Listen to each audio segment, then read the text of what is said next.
on if you could comment on this dichotomy or hypocrisy, I guess you could say, between this idea that the social justice movement is this bottom up, grassroots movement by and for the marginalized, and the reality that so many of these people are affluent, highly educated. It's like the most privileged people in human history are the ones talking most about oppression. I'm wondering if Yeah. you could comment on that. Yeah, absolutely. I mean, I think we saw that highlighted starkly in the sort of demographic breakdowns of the last election. Trump's white vote share, I think, stayed the same or maybe went down by like a point or two. And the reason he won so resoundingly was surging support among ethnic minorities. I think he actually outright won a majority of Asian women in particular and like made huge gains, in every other minority demographic group.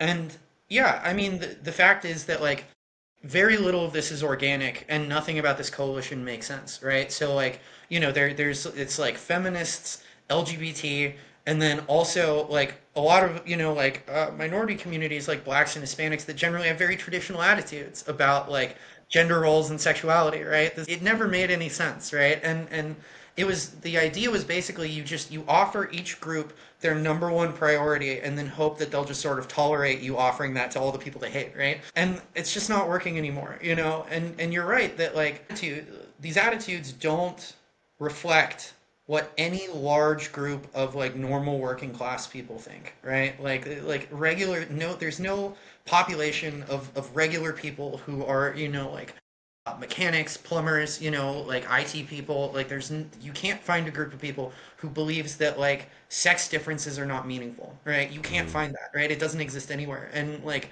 these things, these movements are all astroturfed by like academics and their allies in the media, and it's just they the academics lend the sort of imprimatur of legitimacy to these crazy ideas. They're like, wow, we're the experts, right? And they're sort of trying to like borrow the prestige of the hard sciences and saying like, no, this is exactly the same, right? We're as much of experts as the physicists are. So you just have to trust us, even if it sounds, unintuitive.